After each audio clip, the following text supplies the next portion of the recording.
Vamos lá. Aula número 11. Como eu sempre faço, o primeiro slide, até o presente momento, relembrando algumas coisas que falamos anteriormente para poder ficar não somente consolidado, mas evitar qualquer tipo de dúvida, né, ou de fracionamento, né, no entendimento daquilo que vem no dia de hoje. Então, na semana passada falamos sobre selos, né, anunciamos as trombetas, e apenas reforçar que os selos falam do sofrimento da igreja perseguida, né, pelo povo, né, pelo mundo, e as trombetas falam do sofrimento do mundo incrédulo em virtude das orações dos santos, né? As trombetas não são sucessivas aos selos, são coisas que acontecem em paralelo, né? E falamos também que tanto os selos quanto as trombetas são interrompidas por um silêncio, né, por um interlúdio. E nesse último slide, relembrando, né, o primeiro selo, né, a história apresenta, né, entra na história um cavalo branco e o seu cavaleiro, né, então identificamos como Jesus. Já disse isso em aulas passadas, né, que na visão pré-milenista, pré-tribulacionista ou pré-milenista dispensacionalista, né, o entendimento de que esses 6 selos estão por acontecer. Então, consequentemente, a visão do cavalo branco e do seu cavaleiro é bem diferente, né? Representa o anticristo. Tá? Então, o segundo selo, vermelho, a perseguição ao povo de Deus ao longo dos séculos. O terceiro selo, preto, a fome.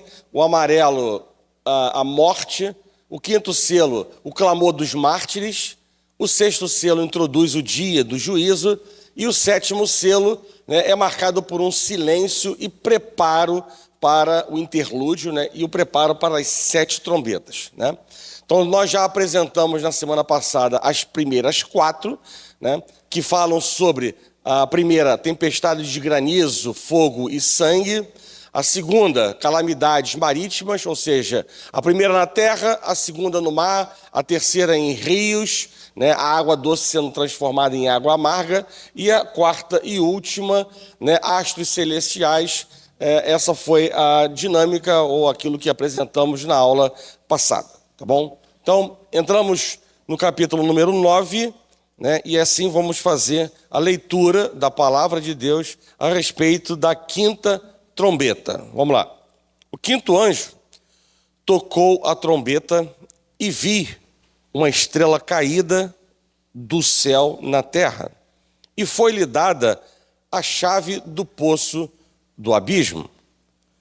Ela abriu o poço do abismo e subiu fumaça do poço como fumaça de grande fornalha, e como a fumaceira saída do poço, escureceu-se o sol e o ar.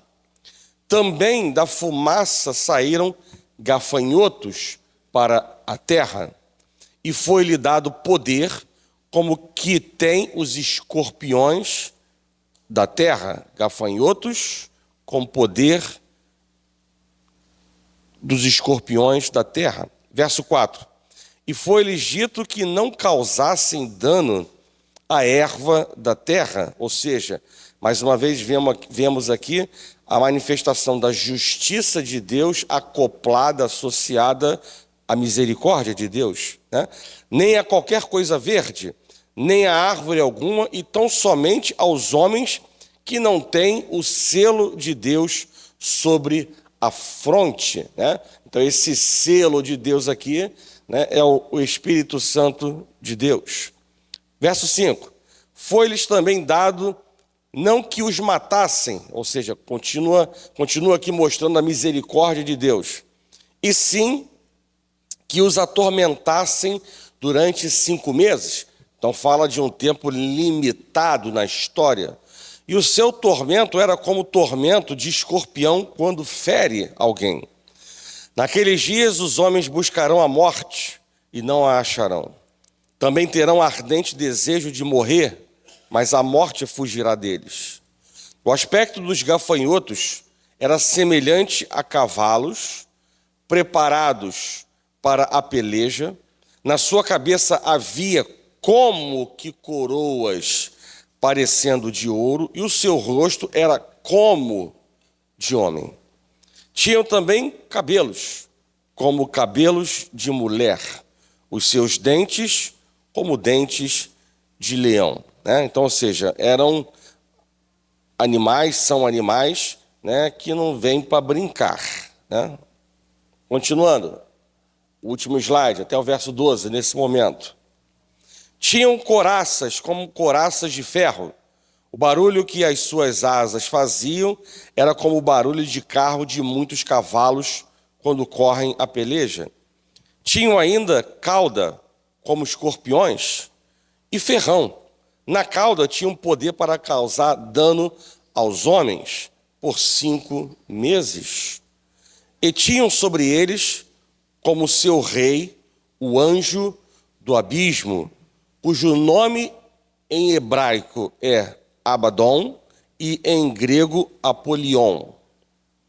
O primeiro ai, falamos disso na aula passada, sobre os últimos 3 ais, ou seja, sobre os 3 ais, que representam as 3 últimas trombetas. E aqui está dizendo que o primeiro ai passou. Eis que depois destas coisas vem ainda 2 outros ais. Né? Então, essa é meramente a leitura daquilo que está no livro de Apocalipse, capítulo 9, versículos 1 a 12. Vamos lá. As trombetas são juízo, eu estou querendo reforçar, ou seja, já falei na aula passada, já botei no slide relembrando, e estou colocando aqui mais uma vez. As trombetas são os juízos de Deus sobre os ímpios, em resposta às orações dos santos. Esses juízos não são finais, já falamos sobre isso, né? Pois visam ainda o arrependimento. Na sua ira, Deus ele continua se lembrando, né, da sua misericórdia. As 4 primeiras trombetas foram juízos que atingiram, como eu disse, terra, mar, rios e astros. Mas agora os terrores do tempo, do fim, vão aumentar em tensão e intensidade sobre os ímpios. A 5ª trombeta fala de um tormento imposto aos homens que não tem o selo de Deus. A inquietação no mundo, as pessoas não têm paz, elas buscam refúgio na religião, no dinheiro, na bebida, no sexo, nas drogas, na fama, mas o vazio é cada vez maior. Né? A degradação de valores aumenta, estamos vendo. As famílias estão se desintegrando, a imoralidade campeia, a violência aumenta, os conflitos se avolumam. Vivemos dias ferozes, dias difíceis, dias hostis, né? E 4ª e última consideração geral, para um mundo que rejeita a Deus, a maldição é receberem o que desejam, ou seja, os próprios demônios. Deus dá aos homens o que eles querem e nisso está a sua maior ruína. Né? Então vamos lá. Pode chocar o que está escrito aqui, mas foi o que extraímos da leitura que fizemos. Se os seus olhos não tiveram essa crítica, eu espero que agora, no desenrolar de outras slides, de outras lâminas, vocês consigam chegar a esse entendimento. Então vamos lá. O rei da cavalaria do inferno, né? Quem seria esse rei da cavalaria do inferno? Diz no verso número 1 que ele é uma estrela caída do céu, né? E os anjos, eles são descritos na Bíblia como estrelas. E Lúcifer, ele se rebelou contra Deus e ele foi lançado fora do céu, né? Isaías no capítulo 14 diz: como caíste do céu, ó estrela da manhã, filho de alva, como foste lançado por terra, tu que debilitas as nações, né? Então, a estrela caída, estamos falando, né, do próprio Satanás. João, chamando a atenção, ele não viu uma estrela caindo. A estrela que João viu foi a estrela caída. Então, a queda de Satanás é fato passado. Ele é um ser caído, decadente, derrotado. Então, o rei da cavalaria do inferno, né, que fala sobre a estrela caída, né, obviamente que não causa surpresa a conclusão que chegamos, que é o próprio Satanás. Então, apenas fazendo menção a um versículo da Bíblia para vocês poderem, né, endossar ou aceitar, né, aquilo que está sendo falado. Ele tem um caráter pervertido e ele é destruidor, né? Obviamente que isso com o amparo da palavra de Deus no verso número 11. Os demônios que saem do poço do abismo, eles são liderados por esse ser maligno. Ele é assassino, ele é ladrão, ele é mentiroso. Como a palavra de Deus nos mostra no Evangelho de João, no capítulo 10, verso número 10, ele veio para roubar, para matar e para destruir. Há um espírito gerador de crise na política, na economia, nas instituições. Há um espírito gerador de conflitos dentro do homem, entre os homens e entre as nações. E o diabo é esse espírito terrível que atua nos filhos da desobediência, né? Importante deixar claro, né, que Satanás ele tem uma autoridade limitada, né? Ele é um ser poderoso, mas nós sabemos que o nosso Deus é o Todo-Poderoso, né? Ele é um ser poderoso, mas Deus ele é o Todo-Poderoso. O diabo ele não tem poder, ele não tem autoridade para agir, né, a não ser que Deus permita, como aconteceu no caso de Jacó, né? De Jó. Autoridade para abrir o poço do abismo, né? O diabo ele não tem a chave do poço do abismo. Essa chave é dada por Jesus. É Jesus quem tem as chaves da morte e do inferno. Ele solta um bando de demônios que estavam presos. Existem dois tipos de demônios. Os presos aguardando julgamento em algemas eternas e aqueles que estão em atividade. Parte daqueles que estavam presos, parte desses, são liberados nesse momento da história, da revelação. Nos abismos do inferno existem anjos guardados para o juízo. Agora Satanás recebe permissão para que esses demônios eles saiam desse poço e eles venham perturbar os homens, né? Então isso faz agora sentido ou reforça aquilo que disse há pouco tempo atrás, né, sobre a permissão de Deus para assolar, né, os ímpios, os que resistiram a aceitar Jesus como seu Senhor e como seu Salvador, com aqueles que brincaram, né, nas suas caminhadas espirituais, né? Então, nós servimos a um Deus de amor, bondade, graça, fidelidade, mas também um Deus de justiça, né? Então, a gente só precisa guardar essas virtudes para não, né, desqualificá-lo ou tornar, né, errado o entendimento completo do Deus a quem nós servimos, tá? Então, tudo isso vai acontecer, né, depois de quantos mil anos, de quantos tempos, de quanta benevolência, paciência, longanimidade, né, da parte de Deus.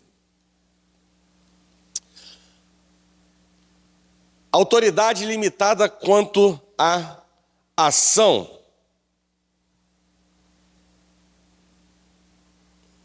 Os gafanhotos são insetos que destroem a vegetação. Porém, os gafanhotos mencionados são seres malignos. Lembrem-se que nós estamos falando de um livro cuja linguagem ela é simbólica, do início ao fim. Então é importante também lembrar isto. Mas eles, ou seja, eles são seres malignos, mas eles não podem causar dano, como nós lemos, à erva da terra, matar os homens, apenas atormentá-los, e atormentar os homens selados por Deus. Então eles poderão atormentar aqueles que não têm o selo de Deus, conforme também nós lemos no versículo. E eles, além da autoridade, da limitação em termos de ação, eles têm limitação em termos de tempo. Lembra que eu falei de 5 meses? 5 meses, obviamente, que não deve ser entendido como um tempo literal. 5 meses é a duração da vida, normalmente do gafanhoto, da larva à plenitude da sua ação.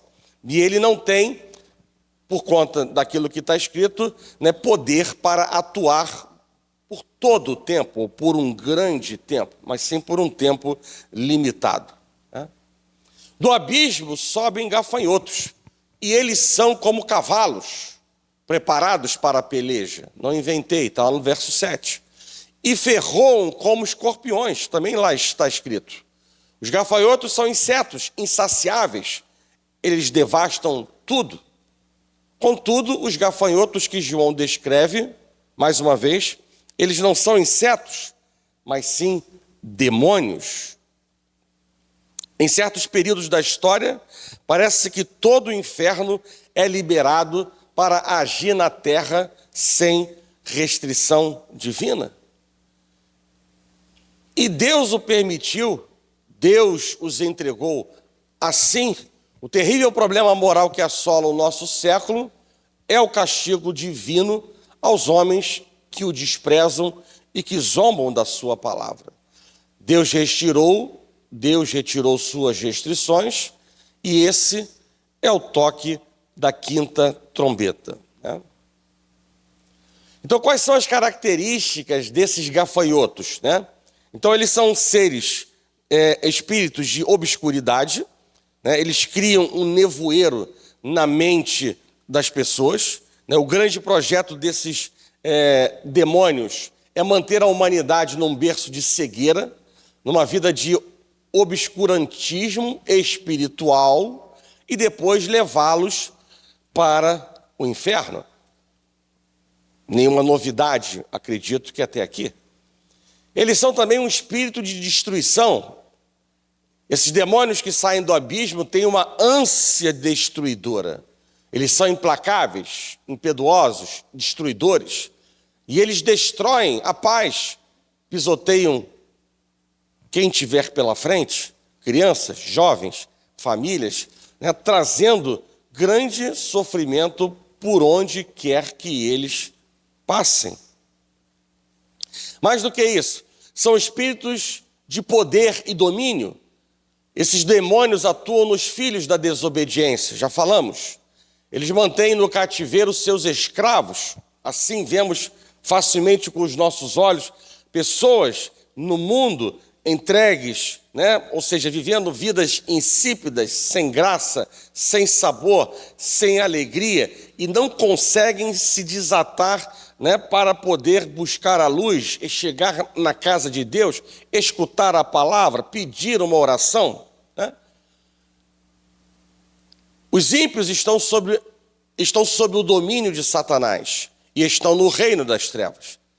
Esses espíritos, os gafanhotos, controlam a vida daquelas pessoas que vivem na prática da mentira, pois o diabo é o pai da mentira. Mais do que isso, esses espíritos controlam aqueles que vivem com o coração cheio de mágoa, ressentimento. Esses espíritos cegam o entendimento dos incrédulos, mantendo as pessoas no cativeiro da incredulidade. Então, são espíritos de poder e de domínio. Mais do que isso, são espíritos inteligentes. Eles conseguem discernir aqueles que têm o selo de Deus e aqueles que não têm o selo de Deus. No reino espiritual, anjos e demônios sabem quem nós somos. No mundo espiritual, anjos e demônios sabem quem nós somos.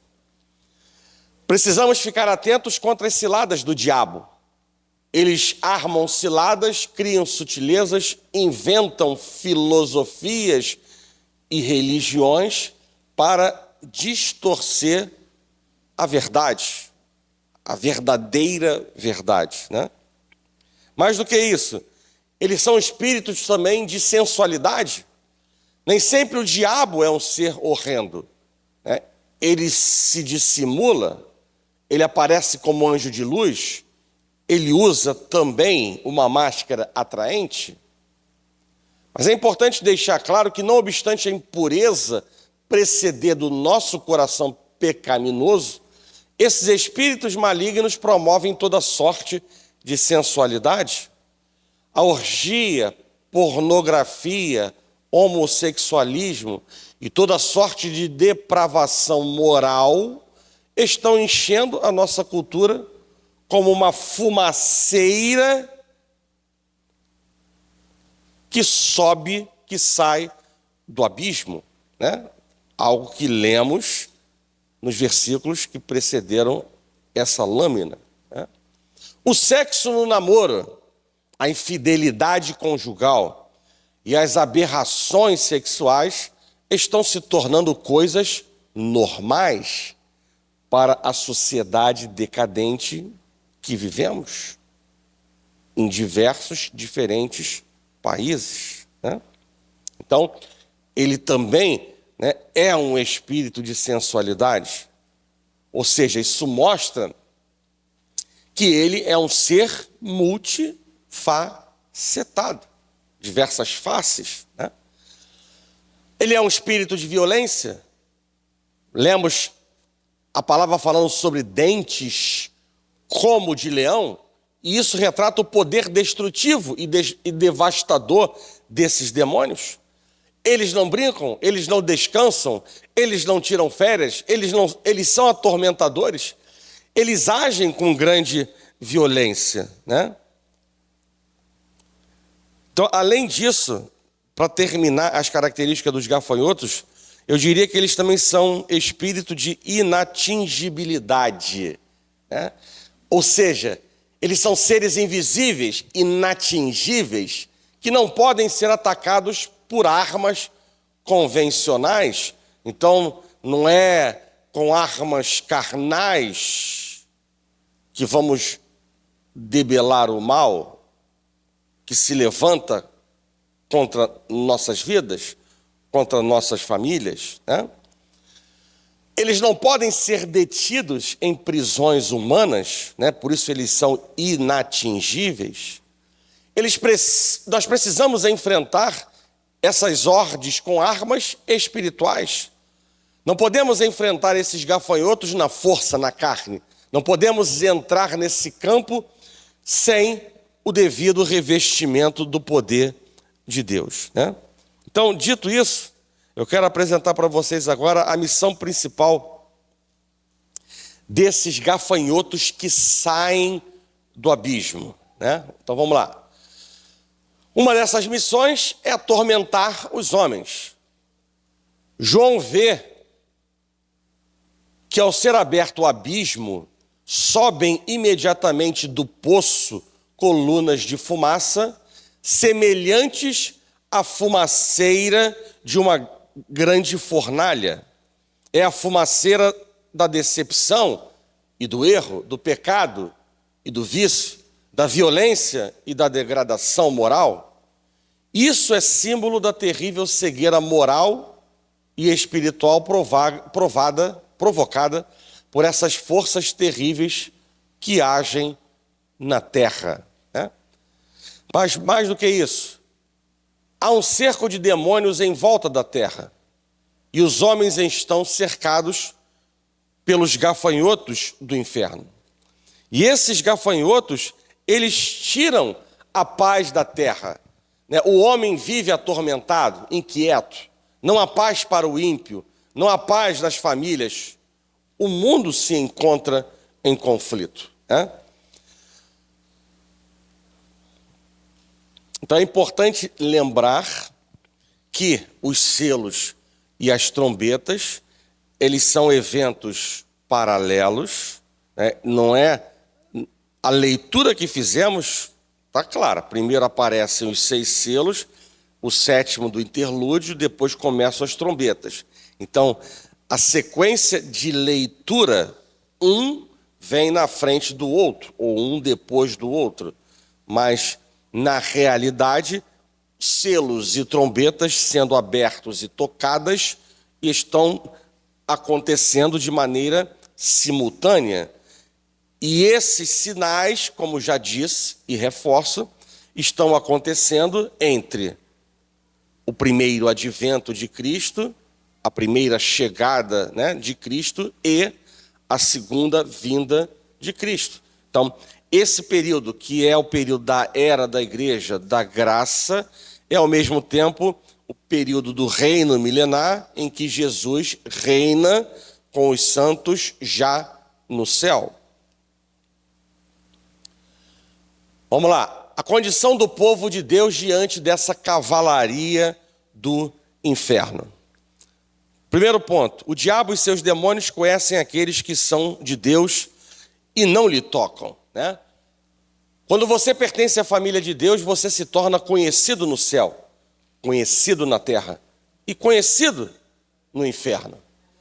Quem é nascido de Deus recebeu o selo de Deus, o Espírito Santo de Deus.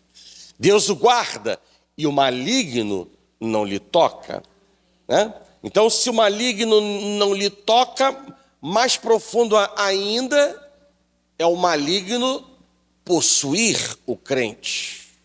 Concordam comigo?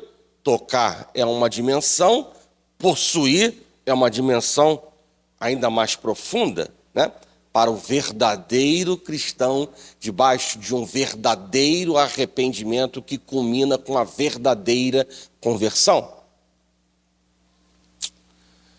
Aquele que está em nós é maior do que aquele que está no mundo. Nenhuma arma forjada prevalecerá, prosperará contra nossas vidas, porque Deus é por nós, ninguém poderá ser contra nós, né? Então, podemos agora pegar esses versículos que podem estar isolados na nossa mente e acoplá-los dentro deste contexto, né, que mostra, né, que o diabo e os seus demônios nos conhecem e não têm autonomia, autoridade para nos tocar. Segundo ponto, o selo de Deus é o Espírito Santo que recebemos quando cremos. Já falamos disso. Terceiro ponto, os selados estão livres dos tormentos. Então, ou seja, apenas reforçando o que já disse por algumas vezes. Vamos lá. Agora vamos fechar os últimos versículos do capítulo 9. A 6ª trombeta.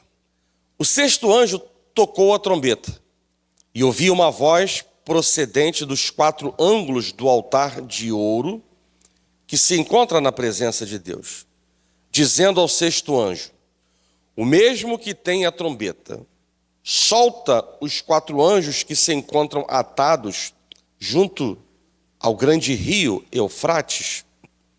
Foram então soltos os 4 anjos que se achavam preparados para a hora, o dia, o mês e o ano, para que matassem a 1/3 parte dos homens. Então vejam que, como eu disse anteriormente, a mão de Deus começa a pesar mais forte. Continuando, o número dos exércitos da cavalaria era de 20.000 vezes 10 milhares. 20.000 vezes 10.000. Então, estamos falando de um número literal? Um número simbólico. Estamos falando de 5 meses? Não, estamos falando de um grande número, né? Eu ouvi o seu número. Então ele não viu, ouviu. Assim, nesta visão, aqui ele ouve. Assim, nesta visão, contemplei que os cavalos e os seus cavaleiros tinham couraças cor de fogo, de jacinto e de enxofre. A cabeça dos cavalos era como cabeça de leão. De sua boca saía fogo, fumaça e enxofre. Por meio desses 3 flagelos, a saber, pelo fogo, pela fumaça e pelo enxofre que saíam da sua boca, foi morta a 1/3 parte dos homens. Pois a força dos cavalos estava na sua boca e na sua cauda, porquanto a sua cauda se parecia com serpentes e tinha cabeça, e com ela causavam dano. Os outros homens, aqueles que não foram mortos por esses flagelos, não se arrependeram das obras das suas mãos. Não se arrependeram. A mão de Deus está pesando mais, mas não se arrependeram das obras das suas mãos, deixando de adorar os demônios e os ídolos de ouro, de prata e de cobre, de pedra e de pau, que nem podem ver, nem ouvir, nem andar. Ou seja, estão aqui entrando em choque com que mandamentos do Antigo Testamento, lá nas 2 tábuas. Quais são os mandamentos que eles estão aqui infringindo? Mas quais são números? Não, tem que saber. 1º e 2º. 1º e 2º. Verso 21. Nem ainda se arrependeram dos seus assassínios, nem das suas feitiçarias, nem da sua prostituição, nem dos seus furtos. Ou seja, aqui também está mostrando que eles estão caminhando contrários a 3 mandamentos, né? Mandamentos, o 6º, o 7º e o 8º mandamentos, né? Então vamos lá. O juízo de Deus que desaba sobre os ímpios é resultado das orações dos santos. Então nada que acontece é por acaso. Não é por acaso porque estamos na inação, e não é por acaso porque o Senhor não está ouvindo. Ele é o dono da história, Ele é o Senhor da história, Ele é o início e o fim de todas as coisas, né? Então as grandes operações de Deus na terra vêm em resposta às orações dos santos na terra. Foi assim no Êxodo, tem sido assim ao longo da história, e não é diferente no livro de Apocalipse, né? Não é diferente no livro de Apocalipse, que também revela essa conexão entre o altar e o trono. Tanto o altar terreno e o trono de Deus, quanto o altar espiritual e o trono de Deus. Apocalipse capítulo 6, versos 9 a 11, revelam, já falamos sobre isso, as orações dos mártires e o resultado que foi implacado por conta dessas orações. Mais do que isso, capítulo 8, que já deixamos para trás, mostra as orações dos santos, subindo do altar ao trono e descendo do trono em termos de juízos de Deus. Falamos sobre os incensários que recebiam ou que concentravam as orações, eram levadas ao trono, e desses mesmos incensários, contendo as orações, vinha o fogo que desceu sobre a terra. Agora, novamente, no capítulo 9, nós somos informados que a voz procedendo dos 4 ângulos do altar de ouro, o altar da oração, é que desencadeia a soltura dos 4 anjos do juízo sobre os gentios. Ou seja, quando a igreja ora, Deus, ele se manifesta, né? Então estamos trazendo um livro, dentro do livro da revelação, algo prático do nosso próprio dia a dia, né? Quando a igreja ora, Deus se revela, Deus se manifesta. O juízo de Deus é executado pelos 4 anjos que estão atados junto ao rio Eufrates, né? Então, esses anjos são agentes da justiça divina. São anjos maus, anjos caídos, que executam o juízo de Deus sobre o mundo.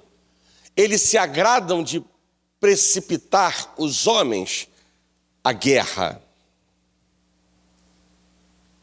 4 dentro daquele slide que apresentei sobre, né, o significado dos números, né? 4 é o número do mundo.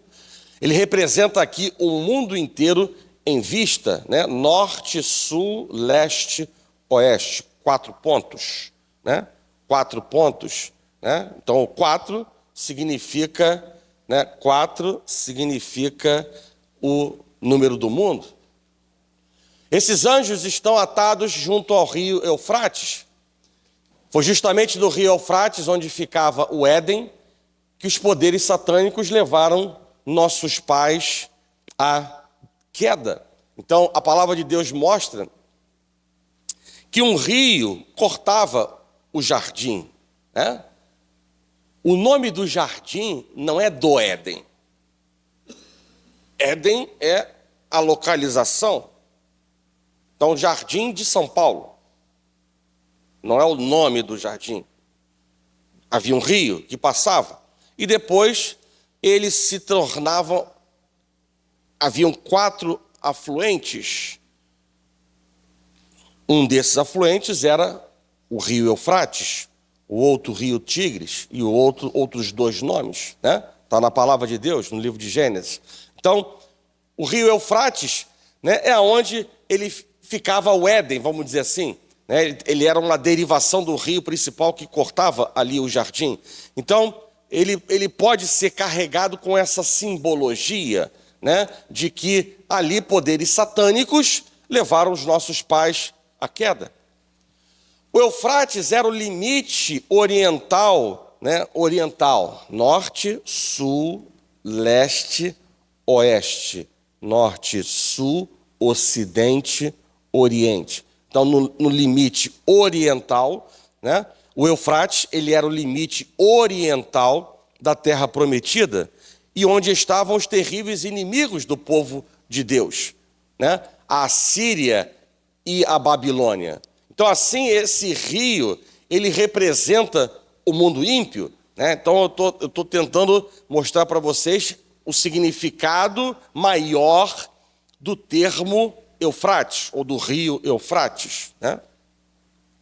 Isaías capítulo 8, verso 7 diz: o Senhor fará vir sobre eles as águas do Eufrates, fortes e impetuosas, isto é, o rei da Assíria.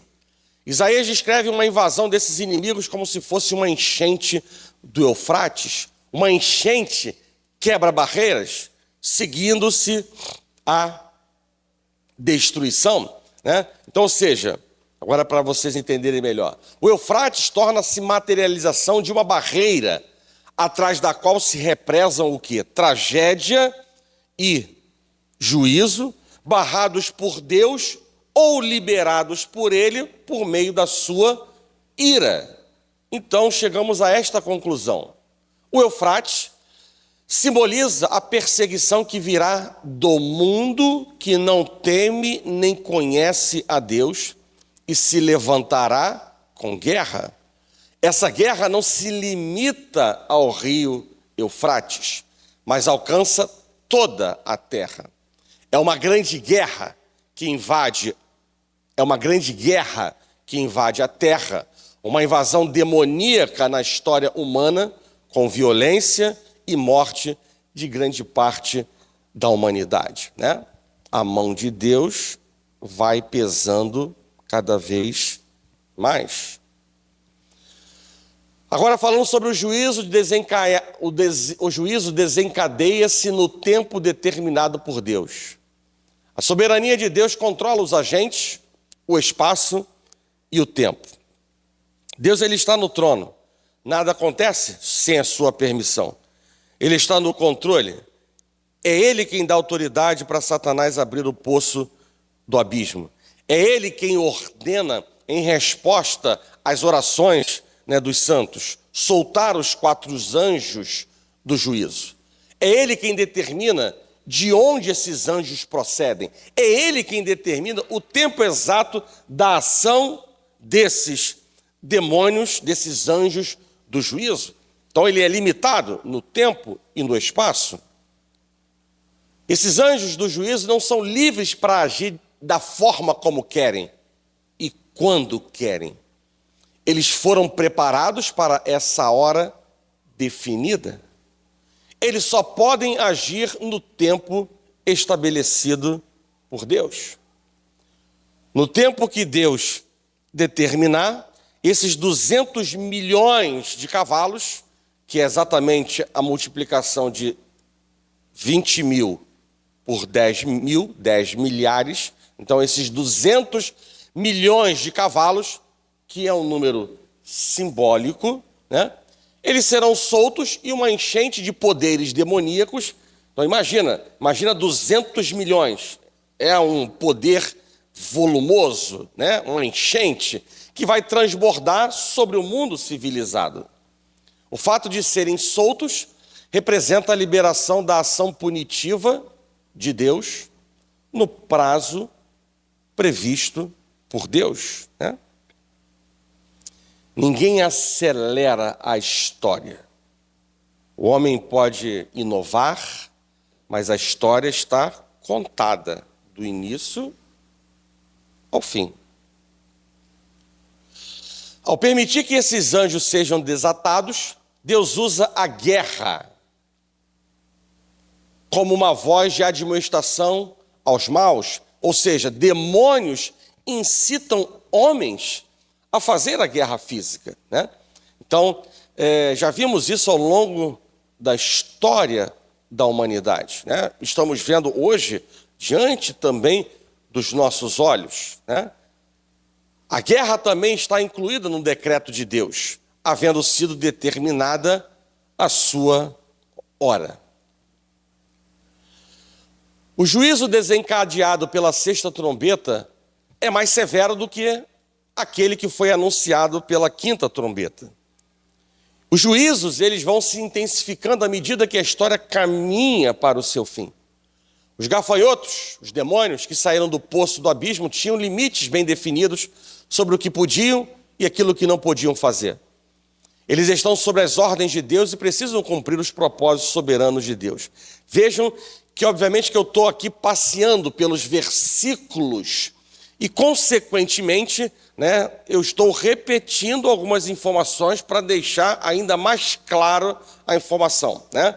O estudo que faço, ele tem um desenrolar baseado, calcado nos versículos que nós lemos anteriormente. Então, para que vocês possam entender isso, né, não achar, nossa, já foi falado isso nessa aula hoje, só hoje, 4 vezes. Então, ótimo, é para não esquecer. Eles não podiam destruir a vegetação, nem matar os homens, nem tocar nos selados de Deus. Já falamos sobre isso. Mas agora, eles recebem poder para matar 1/3 dos homens, né? Há uma semelhança entre os gafanhotos da quinta trombeta e os cavalos da sexta trombeta. Em ambos os casos, a natureza demoníaca dos seres torturadores são vistos em figura de escorpiões, nesses versículos, e em figura de serpente, no versículo 19. Em ambos os casos, o poder desses seres reside na cauda. A sua atividade é causar dano, não é fazer cócegas, né? Eles são comparados com leões e cavalos de batalha.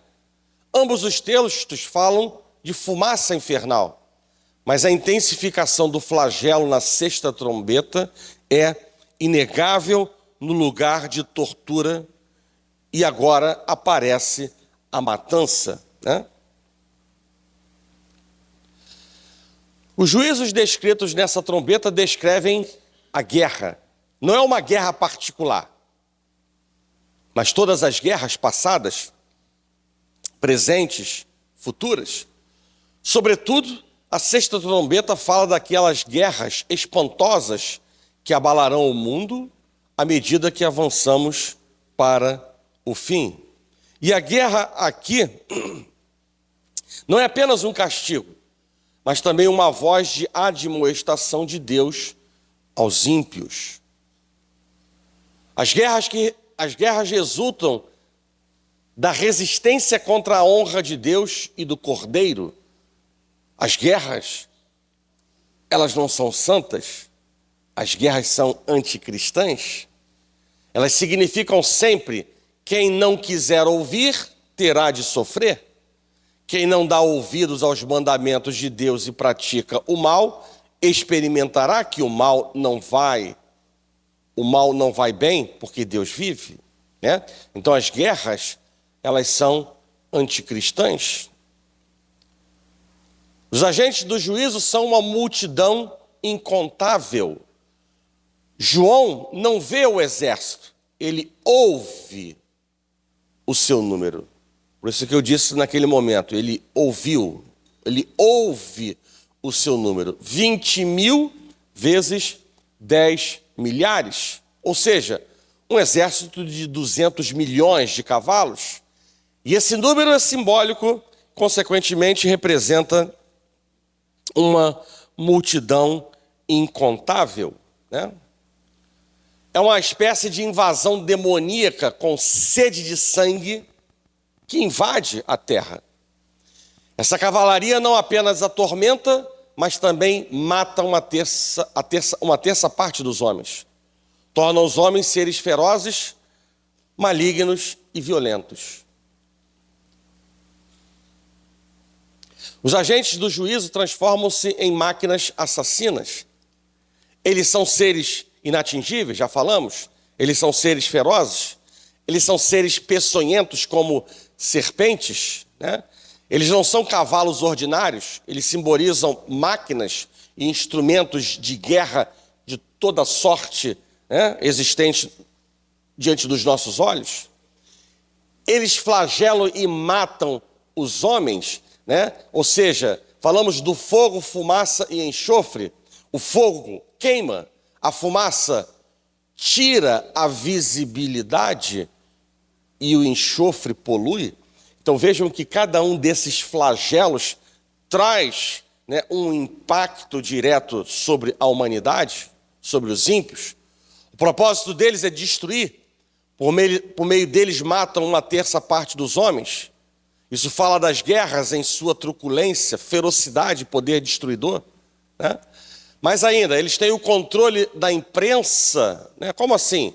O poder desses agentes destruidores está na boca. Eles têm a comunicação em seu poder. Eles dominam a imprensa. Eles controlam o mundo pela sua filosofia. O poder está na boca e a peçonha na cauda. Eles têm poder quando falam. E através da cauda, destilam letal peçonha, né? Então, estamos trazendo a linguagem simbólica para a realidade dos fatos, né? O juízo de Deus na sexta trombeta, por mais dramático, é ainda limitado. A ira de Deus continua misturada com a misericórdia de Deus. Deus, ele impõe um limite. E esse limite não pode ser ultrapassado. É um terço dos homens, nada mais. Deus está no controle, mesmo quando os agentes do juízo estão em ação na história, né? Então nós não podemos ficar impressionados com determinadas coisas, como se, né, Deus estivesse perdendo o controle da história, né? Deus sabe muito bem aquilo que está acontecendo em qualquer parte do mundo, né?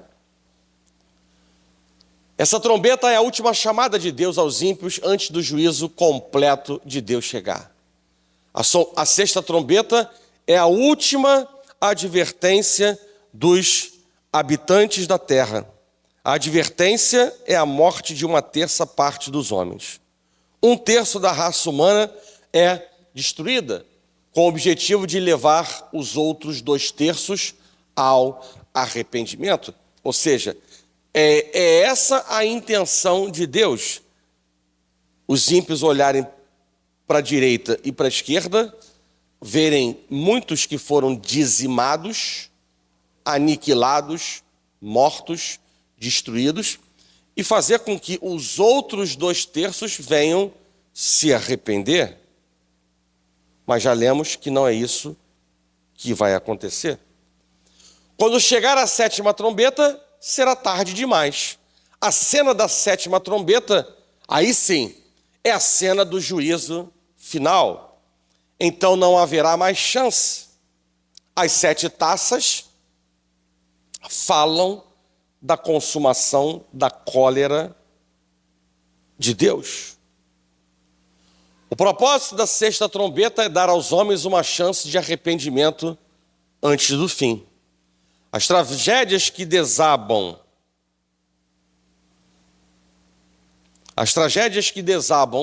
sobre a história não são fruto do acaso, nem apenas desastres naturais. Eles são trombetas de Deus chamando os homens ao arrependimento. Falei sobre isso. As guerras que têm destruído vidas não são apenas provocadas por problemas econômicos, políticos, mas Deus falando à humanidade, punindo o mundo de homens e mulheres que não lhe dão ouvidos, que não lhe dão atenção, que não têm temor a Ele. Não obstante, eles ainda não se arrependerão. Muitos cristãos pensam que se houver uma guerra, um terremoto, as multidões se voltarão para Deus e haverá um grande reavivamento. Muitos pensaram assim no final da Segunda Guerra Mundial, né? Mas isso é um engano. Só o Espírito de Deus pode levar uma pessoa ao verdadeiro arrependimento, né? Item 6. Os juízos mais severos não produzem o arrependimento dos ímpios, né? Então, algo que já falamos também. Os ímpios desperdiçam suas últimas oportunidades. Então, nós estamos chegando agora nos versículos 20 e 21, que são os últimos versos dessa parte. Eles são cegos.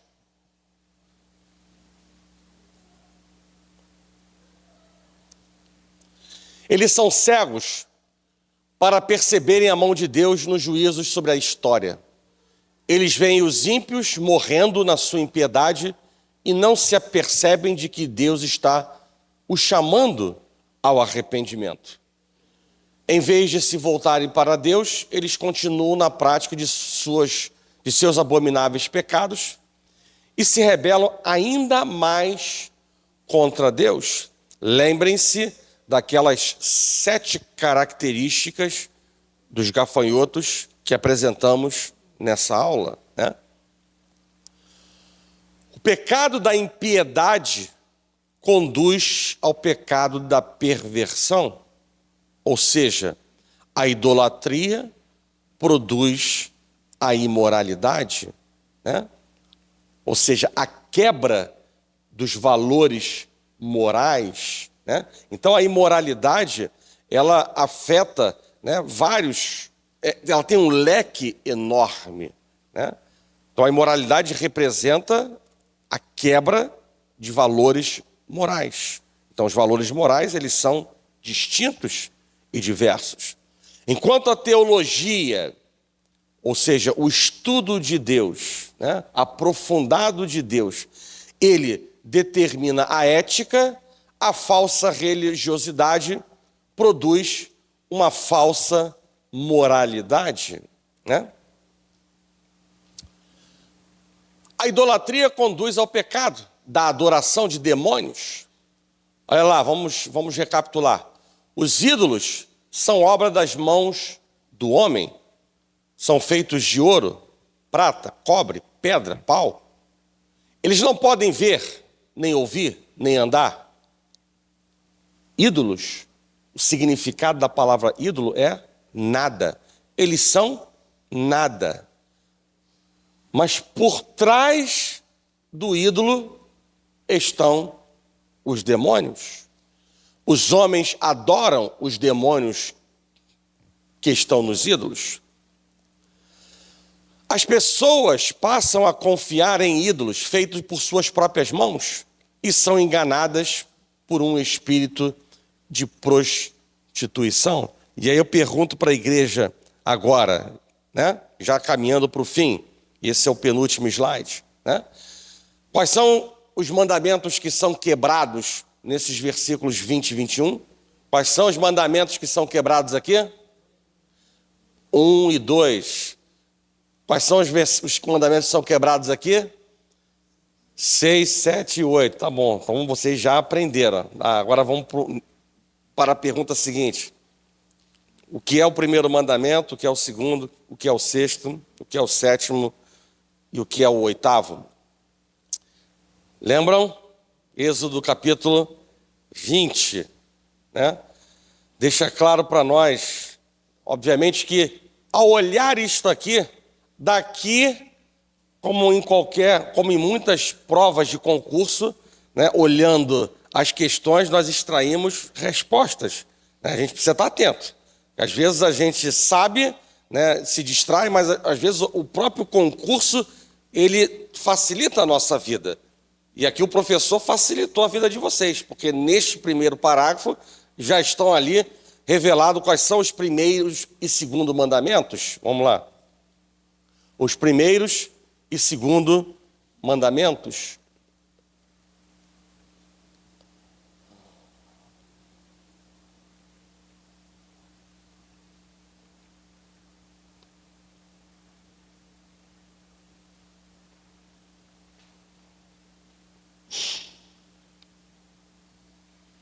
Não, desculpa. Eu aqui aqui que está a cola para vocês. Então, os ímpios, desculpa, eles quebram as duas tábuas da lei de Deus, né? Aqui vai ficar mais claro ainda. Eles deixam de adorar o Deus vivo para se prostrarem diante de ídolos, quebrando os dois primeiros mandamentos da primeira tábua da lei. Esse tempo do fim é marcado por intensa religiosidade, mas uma religiosidade falsa, ou seja, adoração de ídolos e demônios. E eles quebram, como eu disse, o sexto, sétimo e oitavo mandamentos da segunda tábua da lei, né? E o que representam isso? Estão olhando agora assim, para este aqui, né? Daqui podemos extrair claramente o que são o primeiro e segundo mandamento. Não terás outros deuses, é o primeiro mandamento. E o segundo mandamento, não farás para ti nenhum ídolo para adorar, né? E os sexto, sétimo e oitavo mandamentos são: não matarás, não adulterarás e não furtarás, né? Então foram coisas que nós lemos nos versículos 20 e 21. Bem, as três últimas considerações finais. Ódio às pessoas, mesclado de venenos intelectuais, infidelidade e exploração do ser humano pelo ser humano. Esse é o semblante de uma sociedade contra a qual se dirigem a ira do Cordeiro e todos os flagelos de Deus. Mais do que isso, o objetivo sempre presente de Deus, no entanto, é chamar o homem ao arrependimento. O que mais nos choca nesse capítulo 9 do livro de Apocalipse não é tanto o severo juízo de Deus sobre os ímpios, mas a persistência deles em continuarem pecando contra Deus, enquanto Deus está de maneira clara julgando-os. E por fim, em lugar de voltar-se para Deus, acontecem iniciativas cada vez mais precipitadas de se afastar dele.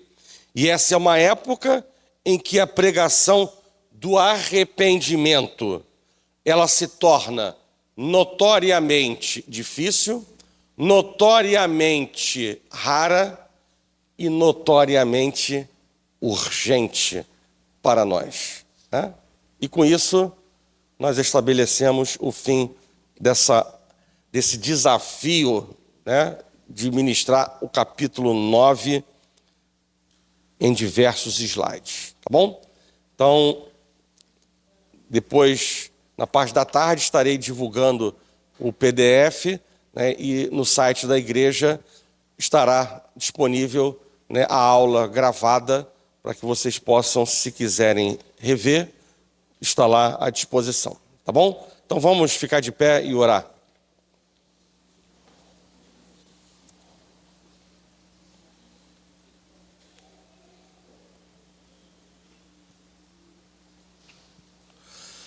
Senhor Deus e nosso Pai, graças te damos por mais esse momento, Pai, na sua casa, na sua presença, por tudo o que o Senhor tem feito conosco. Obrigado pelo estudo da tua palavra, por abrir os nossos olhos, dar-nos entendimento, ó Pai, daquilo que está por acontecer, mas sobretudo, ainda que existam indefinições e mesmo que o estudo não esteja plenamente correto, o Senhor nos dá a certeza de que Cristo vencerá e a sua igreja fiel também será honrada e será vitoriosa. Por isso, Pai, nós confiamos em Ti, nós esperamos todas as coisas no Senhor. O Senhor é o mesmo de ontem, hoje e amanhã, continuará o sendo. Por isso, Pai, a Tua fidelidade conforta os nossos corações de saber que nada diferente do melhor o Senhor tem para as nossas vidas, Pai. Que esta certeza esteja, Deus, habitada em nós e sirva de motivação, não para fazermos de qualquer maneira a nossa vida, mas para intensificarmos aquilo que somos chamados a fazer como instrumentos para a sua glória. Assim nós oramos e nós agradecemos por tudo, em nome de Jesus, e que a igreja do Senhor diga amém.